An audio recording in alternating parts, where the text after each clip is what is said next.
Hi, my name is David Sandler, and this is my video blog for the Apple case study from the Harvard Business School.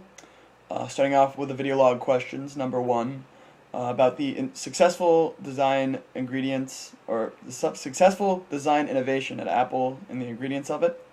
By far, the number one I'd have to say would be that they offer a finished technology product, top to bottom.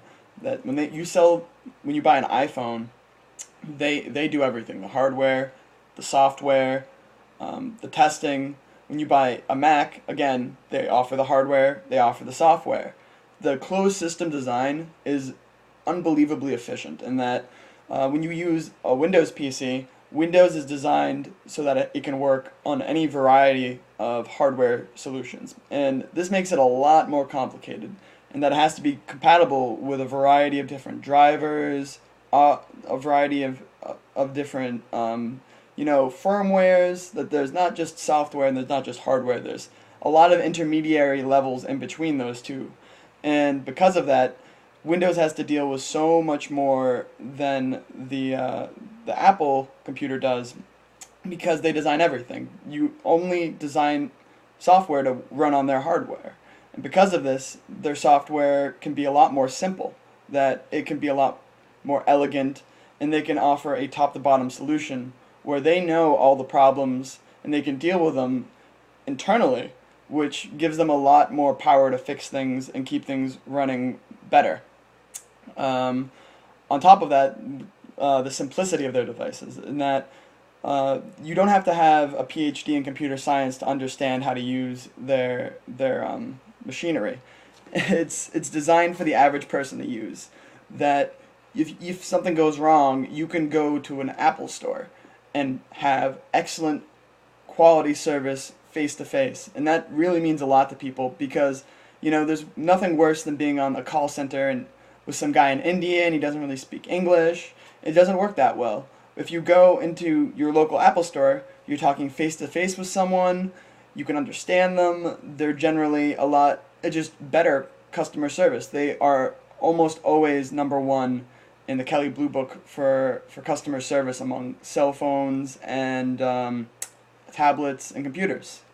And then the final degree of this is that you don't need their customer service that often. That because they integrate everything together, because it's so well designed and simply designed, their quality is fantastic. That they offer a level of quality that you understand, that when it's an Apple product, that there's a specific threshold of quality that you understand. And this really comes from their detail-oriented design, that they fuss about every little detail. And a perfect example of this is when the first iPhone came out, touchscreens were not popular. Touchscreens were seen as a liability. You can scratch them, they're not going to work that well, they can break down. And there's a famous story about Steve Jobs that he looked at the touchscreen on the original iPhone and said, "This isn't going to fly. This thing needs to be able to survive pockets, car keys next to it, scratching against it, kids drooling on it, people banging it into their foreheads, throwing it at the wall." And by making such a high quality screen, they were able to attract people who thought they would never use a touchscreen because they were afraid it was going to break. They were afraid it wasn't going to work well. And this excellence in quality really goes a long way in showing how strong their brand is. That when you buy an Apple product, you're going to buy a quality product.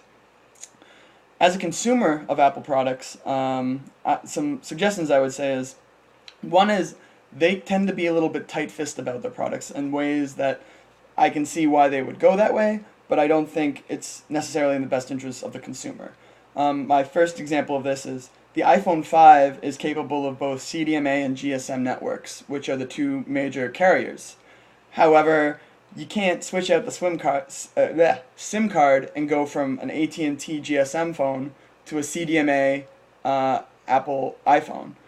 And this is it locks you into a carrier. You're not able to have as much freedom with your device. And the thing that really bothers me is that the iPhone 5 could be perfectly capable of switching between networks if Apple wanted it to be.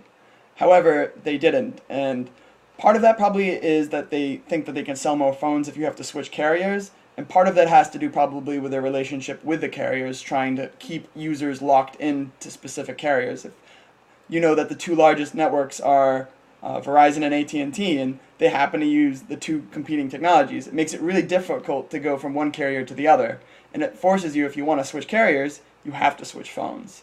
But that bothers consumers like me who, I want more flexibility, I want more freedom with my device. Another one would be on the app stores. They kind of are a morality police that they shut down a lot of different apps for a variety of reasons, but some of them are competitor based, and some of them have to do with keeping out viruses, but some of them just have to do with they just don't want certain things on there. They don't want certain ideas. So if you try and look up something such as pornography on the Apple app or the Apple App Store, you're going to find nothing. But if you were to look on the Android platform, you would find a ton. Not that I'm a big proponent of showing pornography to everyone, but I'm trying to make the point is they prevent certain things from going through because they don't like the message. As an American on this July 4th, I really believe that freedom to say whatever you want on these devices is really key. I don't like the idea that they can control what you can put on your phone. That I really want this, if I really want some software from someone else, you can't go to a third-party app store and get stuff for an Apple device. It's just not allowed.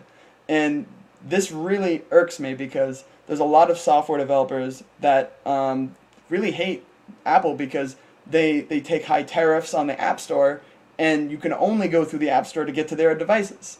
This is going to hurt them in the long run, I think, because while a lot of people, if there aren't a lot of people using iPhones, there wouldn't be a lot of people who would deal with the Apple App Store. The only reason people are is because so many people like their devices.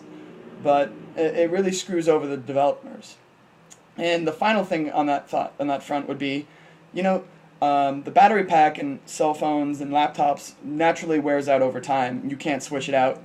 A replaceable battery would be fantastic. Allowing to put an extended battery pack would be fantastic. But it's really difficult to open up an Apple product and service it yourself, even something as simple as switching out a battery, which is a very common problem for all of these technology devices. Allowing to have a replaceable battery would really sate people like myself and others who want either extended battery life, which there are workarounds, and two, but if your battery dies, you have to go to the Apple Store, and they have to basically give you either a new phone or replace the battery. But it usually just means you're buying a new cell phone.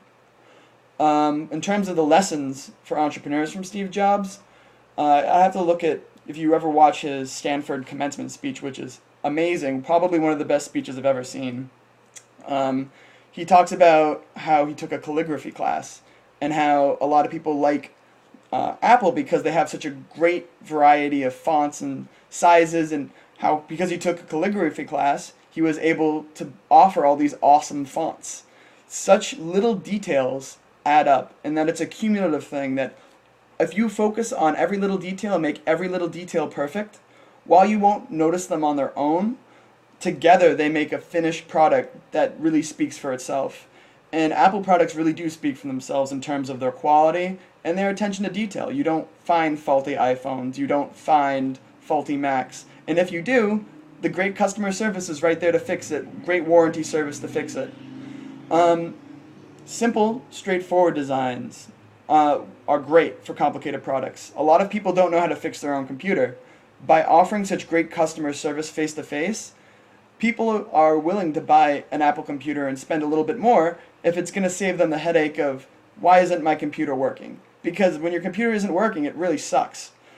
Being able to go in face-to-face and have it fixed that day is a huge deal. If you try and do that with an HP computer, you either have to go to a third party, which might have less service, or you have to deal with one of their Indian call centers, which isn't a fun experience as well, trying to fix a computer over the phone with someone with poor English skills.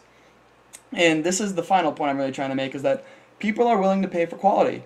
And what Apple offers is a high level of quality and service for a finished product. And these finished products for such technologically advanced devices are really important.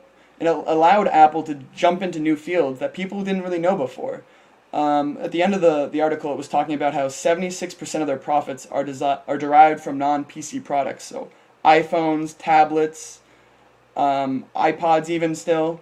And that because of this, they were able to be ahead of the curve. And now you see computer manufacturers are starting to have their sales weaken because people are moving to these new frontiers. By pioneering these new frontiers and by having such great quality service, the idea of a cell phone that's a computer isn't that crazy, because you will have the idea that it's going to work and work well. By being ahead of the curve in the markets, Apple does a great job in terms of setting itself up and then dealing with an industry before it really has any competitors. I've kind of rambled on a little bit too long, but thank you and goodbye.